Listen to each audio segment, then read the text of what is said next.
So morning రోజు ఇలా పూజ చేసుకుంటూ ఇలా నా డైలీ రొటీన్ అనేది నేను చేసుకుంటాను ఫ్రెండ్స్. అది వచ్చేసి మీతో షేర్ చేసుకుంటున్నాను. చూడండి, ఎవరైనా నచ్చితే చిన్న కామెంట్ తెలియచేయండి friends. Okay friends, thank you. చూడండి, మా డోర్ ముందు నేను ఇలా చల్లేసుకున్నాను ఎల్లోగా. ఇక్కడ నేను ముగ్గు వేస్తాను చూడండి. ఇదంతా మా ఇంటి ముందు. చూడండి, నేను మనీ ప్లాంట్ని ఎలా పెంచుకున్నానో చూస్తున్నారు కదా. చాలా నీట్గా పెద్దగా అయిపోయిందండి నా మనీ ప్లాంట్. ఇల్లంతా ఆల్మోస్ట్ విస్తరించేస్తుంది.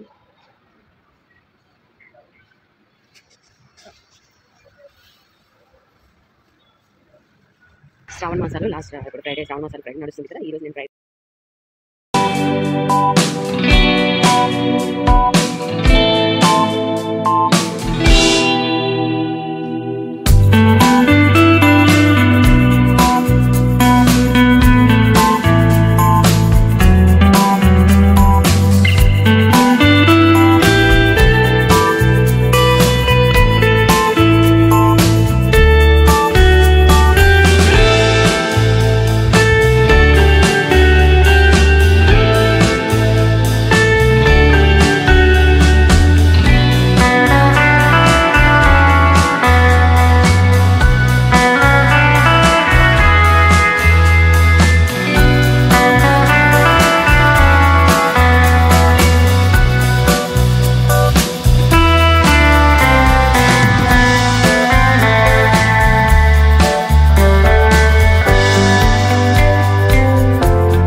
ఎలా ఉంది ఫ్రెండ్స్ నేను వేసిన రంగోలీ ఈరోజు నా ఇంటి ముందు.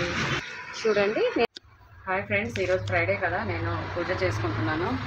చూపిస్తాను నా మందిరాన్ని. చూడండి ఎలా పూజ చేస్తున్నాను అనేది చూపిస్తాను అమ్మవారికి. చూడండి ఫ్రెండ్స్, నేను అమ్మవారికి పూజ చేసుకుంటున్నాను. సో ఇలాగ ఉంటుంది నా పూజా మందిరము.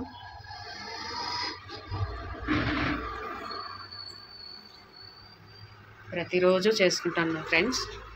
ప్రతిరోజు నేను పూజ చేసుకుంటాను అమ్మవారికి. పూజ చేయకుండా ఏ పని కూడా నేను మొదలు పెట్టను ఫ్రెండ్స్. ప్రతిరోజు పూజ చేసుకుంటాను.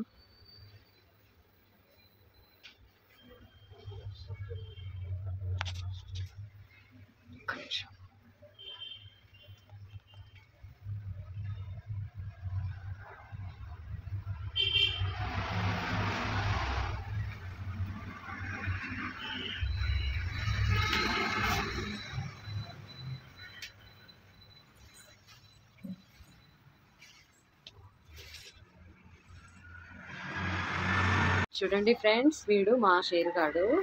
హాయ్ షేరు, హాయ్ చెప్పు అందరికీ. చూడండి, వీడు మా షేరుగాడు. హాయ్ చెప్పు.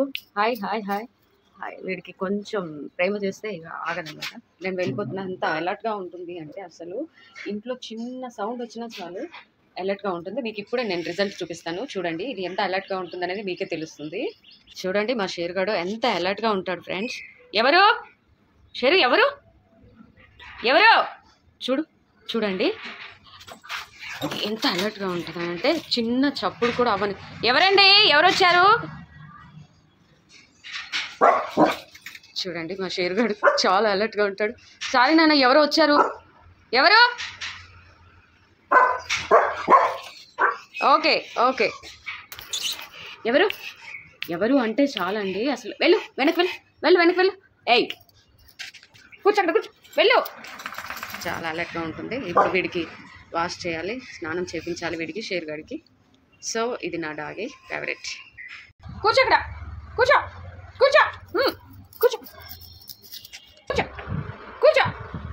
కదలొద్దుగా, కాంగ్ ఉండిపోవాలంతే. సో ఫ్రెండ్స్, ఇవి వచ్చేసి మేడే ఫ్లవర్స్ అంటారు. ఓన్లీ మే మాసంలోనే ఈ మొక్కలకి ఫ్లవర్స్ వస్తాయి. ఇది వచ్చేసి మేడే ఫ్లవర్ అంటారు దీన్ని, ఓన్లీ మేలోనే వస్తుంది. ఇక్కడ కూడా బీరకాయ కాకరకాయ పెట్టానండి, చూడండి వస్తుంది, బాగుందా. చూడండి ఫ్రెండ్స్, ఇక్కడ నేను కరివేపాకు, గుంటగలగరాకు, ఇది వచ్చేసి గుంటగలగరాకు చెట్టు, ఇక్కడ తులసి చెట్టు కూడా వస్తుంది. ఇందులో వచ్చేసి కరివేపాకు, చిక్కుడుకాయ, దొండకాయ మొక్కల్ని కూడా నేను పెట్టాను ఫ్రెండ్స్. దొండకాయ మొక్కల్ని మనం ఈజీగా తెలుసుకోవచ్చు. చూడండి ఇది దొండ మొక్క అండి, ఇది వచ్చేసి చిక్కుడుకాయ మొక్క. ఇది మొత్తం ఇలా పెంచేసాను. ఇది మొత్తం మా టెర్రస్ పైకి వెళ్ళిపోయింది ఫ్రెండ్స్, చాలా పైకి వెళ్ళిపోయింది, మా డాబా పైకి వెళ్ళిపోయింది. ఇక్కడ ఎంట్రన్స్లో నేను ఇలా గులాబీ మొక్కలు పెట్టుకుంటున్నాను. ఇలా నేను పైకి వెళ్తున్నాను, చూపిస్తాను. చూడండి ఫ్రెండ్స్, చిక్కుడు చెట్టు, దొండ చెట్టు ఇలా పైకి డాబా పైకి వేసేసుకున్నాను. చాలా అంటే చాలా బాగా వచ్చేసింది. ఎరువులు లేకుండా నేను పండించుకుంటున్నాను ఫ్రెండ్స్. ఎందుకనంటే మనకి ఇక్కడ హెల్దీ ఫుడ్ అంటూ ఏది ఉండదు, అన్నీ ఏమంటే అవి వేస్ట్ చేస్తూ ఉంటారు కాబట్టి, పండిస్తూ ఉంటారు కాబట్టి నేను ఇలా ఇంట్లో పెట్టుకున్నాను ఓన్గా. చూడండి దొండపాదు, ఇది వచ్చేసి దొండపాదు, ఇది వచ్చేసి చిక్కుడు పాదు, బాగా ఎదిగిపోయింది. ఇంకా దీనికి చిక్కుడుకాయలు, దొండకాయలు రావడమే లేట్ ఫ్రెండ్స్. నేను అవి కూడా చూపిస్తాను మీకు ఎలా ఉంది. సో ఇలా మా ఇంటి ఆవరణలో పైన నేను ఇలా పెంచుకుంటూ ఉన్నాను. మీరు కూడా ట్రై చేయండి ఫ్రెండ్స్. ఓకే చూడండి.